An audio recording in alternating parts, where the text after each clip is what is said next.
नमस्कार, आप देख रहे हैं टीएनपी न्यूज। मैं हूं सुरेश शास्त्री। खास तौर पे देखिए, आज हम बात करने वाले हैं कुंडली में पितृदोष को लेकर के। पितृदोष जो कुंडली में होता है वो कैसे होता है और उसके क्या क्या परिणाम, दुष्परिणाम होते हैं जो आम व्यक्तियों को उस परिणाम को झेलना पड़ता है।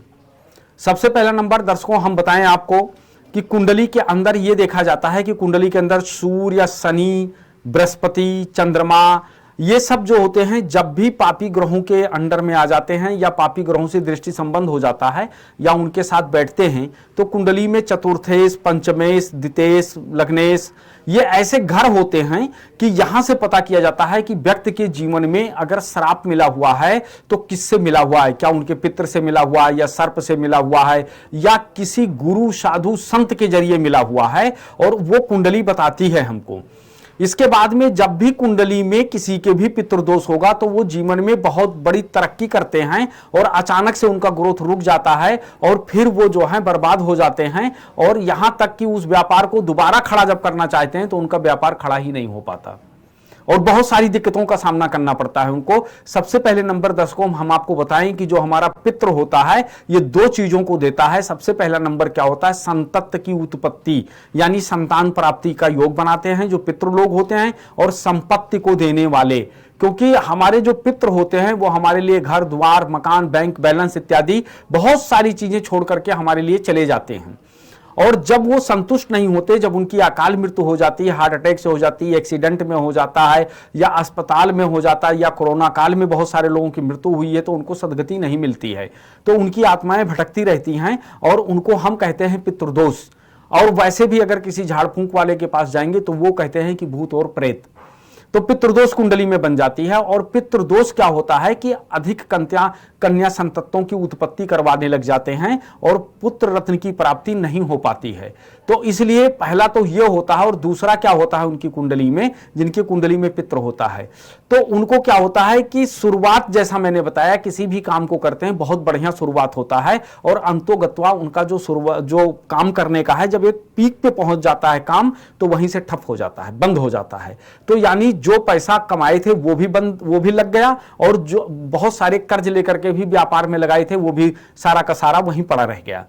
तो इस तरीके से वह व्यक्ति जो होते हैं तो संतत प्राप्ति से जूझते हैं, और दूसरा उनको क्या होता है कि पैसे के लिए भी उनको दिक्कतें आ जाती हैं। तो पितृदोष कुंडली के अंदर जो है बहुत सारी समस्याएं खड़ा करता है। कोई ना कोई घर में व्यक्ति को बीमार करके रखता है और उनका जो कमाया हुआ पैसा है वो दवाई में खर्च हो जाता है, और ऐसी बीमारी हो जाती है, कभी बहुत अच्छा फायदा करता है, कभी नहीं फायदा करता है, और आदमी जो है जीवन मृत्यु के बीच में झूलता रहता है। तो उसके बाद क्या होगा कि घर का कोई भी एक सदस्य होगा, एक प्राणी होगा, जिनको कभी भी मरे हुए व्यक्ति का सपना आना, उनको सर्प का सपना दिखाई पड़ना, उनको ऐसे भी सपने आते हैं कि नदी में मैं डूब रहा हूं या मैं भाग रहा हूं, कोई मुझे खदेड़ रहा है, ऐसे बहुत प्रकार के पहाड़ी का, इनका सबका, कुत्तों का, इनका सबका सपना उनको आता रहता है। और प्रियाया वो सपने में चूक जाते हैं, यानी चिल्ला पड़ते हैं। कई बार आदमी बड़बड़ाने लगता है, बोलने लगता है। तो ये सारी समस्याएं जो हैं ये पितृ से होता है, और जब कुंडली के अंदर पितृ संतुष्ट होते हैं तब ये सब दिक्कतें किसी की कुंडली में नहीं होता है। तो सबसे पहला नंबर क्या है कि हमेशा अपने पितृ को आप संतुष्ट रखें, यानी अपने माता पिता का जीते जी सेवा करें, जीते जी उनसे बोलें, बतियाएं, उनके दुख सुख में उनका साथ दें। अब जैसे कहावत कही गई है कि जियत माई बाप से दंगिक दंगा, मरे बाप को पठो गंगा। जब मरने के बाद में हम हड्डी लेकर जाते हैं डालने के लिए और बहुत सारा काम करते हैं तो उससे कोई फायदा नहीं होता है। क्यों नहीं होता है? क्योंकि जिंदे पे हमने उनको तवज्जो नहीं दिया, जिंदे पे हमने उनकी सेवा नहीं करी, तो मरने के बाद क्या फायदा है। लेकिन वही आत्मा भटक जाती है जब वो सोचते हैं कि हमने अपने पुत्र पौत्रों के लिए, हमने अपने लोगों के लिए कितना किया, लेकिन लोगों ने हमारे लिए आज अंतिम समय पर क्या कर रहे हैं। तो इसलिए अंतिम समय पर व्यक्ति को संतुष्टि मिलना चाहिए, यानी उनके पास बैठना चाहिए, उनकी सेवा करना चाहिए। ऐसे में क्या होता है कि कई बार पितृ रोग जो होते हैं वो घर में किसी ना किसी व्यक्ति के ऊपर भी साया के रूप में वो रहते हैं और उनसे हमेशा गलत काम करवाने लगते हैं। उनको शराबी बना देते हैं, जुआरी बना देते हैं, वो जमीन बेचना शुरू कर देते हैं, पारिवारिक कलेश उत्पन्न कर देते हैं, पति पत्नी में तलाक जैसी नौबत हो जाती है, पिता पुत्र एक साथ बैठ नहीं सकते हैं, बहुत प्रकार की समस्याएं देते हैं, बहुत प्रकार की समस्याएं देते हैं। खेती करते हैं उसमें भी बहुत बड़ा नुकसान हो जाता है, सूखा पड़ जाता है, बहुत सारी दिक्कतें आती हैं। तो ऐसे में क्या है कि अपने पितृ को संतुष्ट रखें, यानी अपने लोगों को, अपने माता पिता को संतुष्ट रखें और उनकी सेवा करें। अगर किसी की कुंडली में पितृदोष है तो इसमें क्या करना चाहिए कि उनको त्रिपिंडी श्राद्ध नामक पूजन करना चाहिए। त्रिपिंडी श्राद्ध करवावें, नारायण बलि करवावें, इनका पूजन करना चाहिए। जो हमारे यहाँ साल में एक बार 15 दिन जो आता है वो पितृपक्ष कहलाता है, खास तौर पे वो पितरों के लिए ही होता है।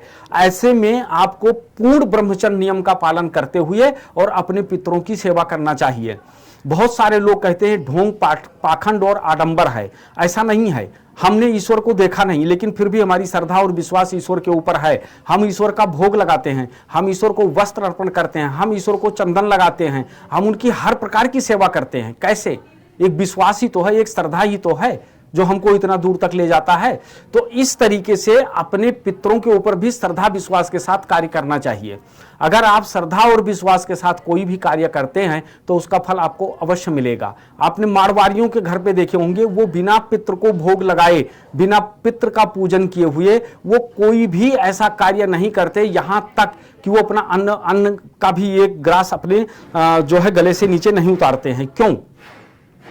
इसलिए क्योंकि उनको पता है कि हमारे पितृ हैं। और आज के जमाने में देखिए पूरे वर्ल्ड के अंदर जो है एक तरीके से जो व्यापारी तबके होते हैं, जो मारवाड़ी होते हैं, उनका पूरे विश्व में नाम है।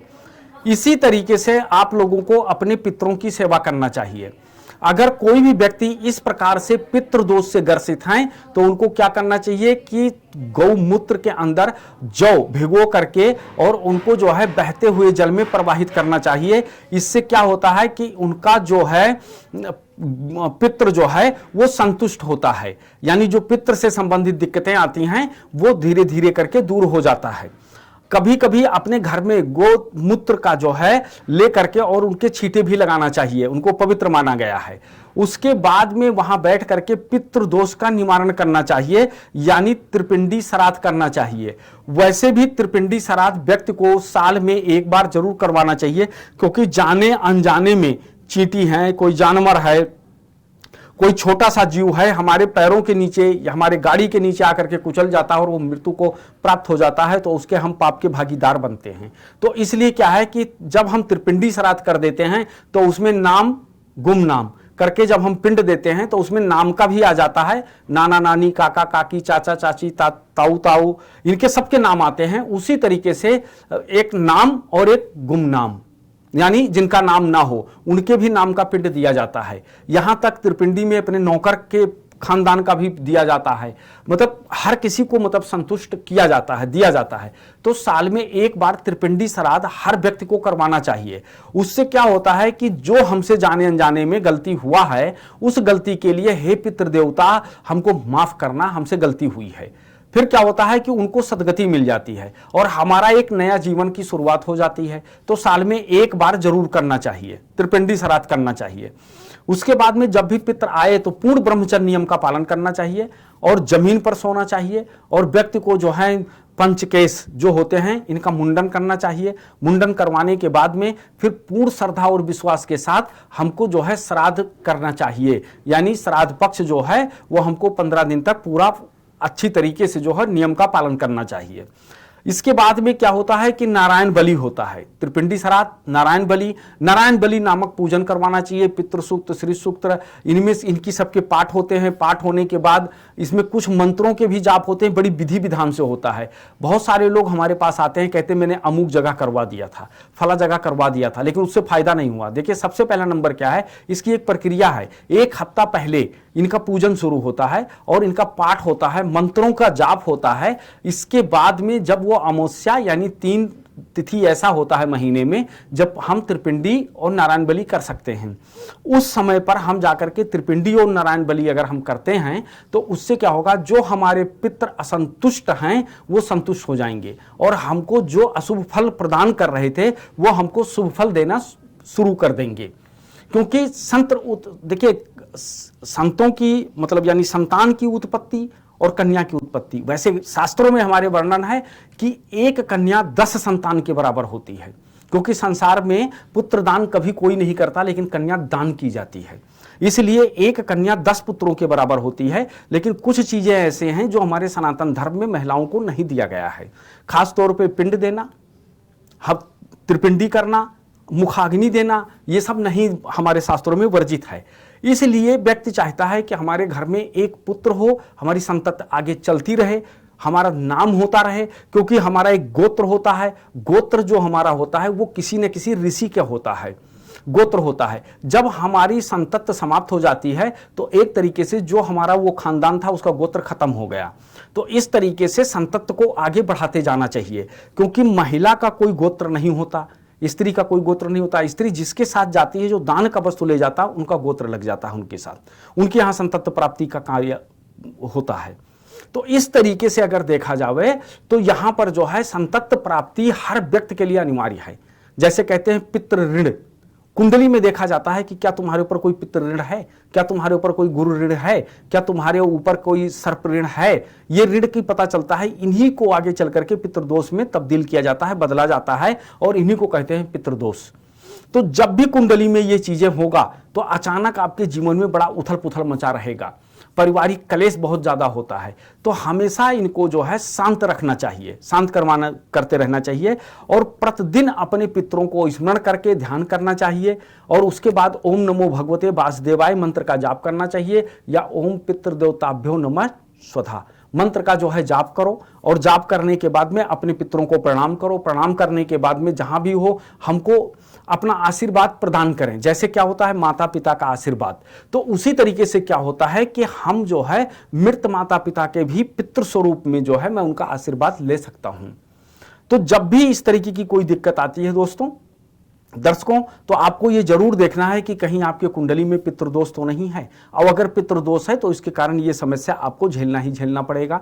तो इस समस्या के समाधान हेतु आप लोगों को त्रिपिंडी श्राद्ध अथवा नारायण बलि करवाना चाहिए, और ये पूजा पूर्ण इत्मीनान, पूर्ण सावधानी से और विधि विधान से करवाना चाहिए, कि ताकि आपके जीवन का आने वाली पीढ़ी के लिए, आने वाली संतति के लिए बहुत बड़ा फायदेमंद होता है। तो इसलिए जब भी आप कोई चीज पूर्ण निष्ठा और विश्वास के साथ करेंगे तो उसका फल आपको जरूर मिलेगा। तो इसलिए पितृ शांति अनिवार्य है।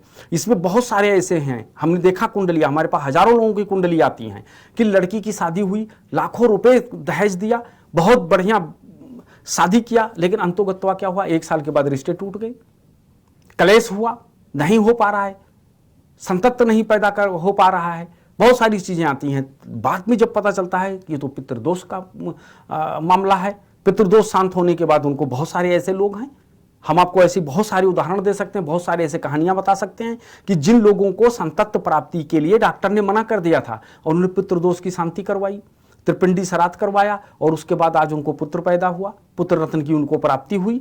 ऐसे कई सारे केस हमारे सामने, कई सारे उदाहरण हमारे सामने हैं, और ऐसा हुआ है। हम आपको उदाहरण प्रस्तुत कर सकते हैं, हम आपको ऐसे लोगों का नंबर दे सकते हैं, आप उनसे बात कर सकते हैं। तो पितृ की शांति आपके लिए बहुत अनिवार्य है, और पितृ दोष की शांति जरूर करना चाहिए। अगर किसी की कुंडली में इस प्रकार से हैं, और कोई भी व्यक्ति अपनी कुंडली दिखाना चाहते हैं या जानना चाहते हैं, तो कभी भी किसी समय जो हमारा नंबर है इसके ऊपर फोन करके और हमसे संपर्क कर सकते हैं। हम आपको आपके समस्या का समाधान बताएंगे वैदिक तरीके से, और आप अगर उसका निवारण करवाते हैं तो आपको जरूर फायदा मिलेगा। तो जैसा कि दर्शकों देखा, हमने आपको अपने चैनल टीएनपी न्यूज के माध्यम से मैंने आपको बताया, आज पितृदोष को लेकर के बात मैंने करी है। इसी तरीके से हम आगे आपको और चीजें बताएंगे, काल सर्प दोष को लेकर के कई सारे ऐसे ग्रह हैं, मतलब चीजें हैं, उनके बारे में हम बात करेंगे, आपको नई नई जानकारी देते रहेंगे। इसलिए आपसे अनुरोध है कि आप हमारे चैनल को सब्सक्राइब कराएं और हमेशा हमारे प्रोग्राम को देखते रहें। हम आपको नई नई जानकारी देते रहेंगे। अब हमको दे इजाजत, फिर हम आपको मिलेंगे अगले एपिसोड में। तब तक के लिए नमस्कार, अपना ख्याल रखें। जय श्री राम।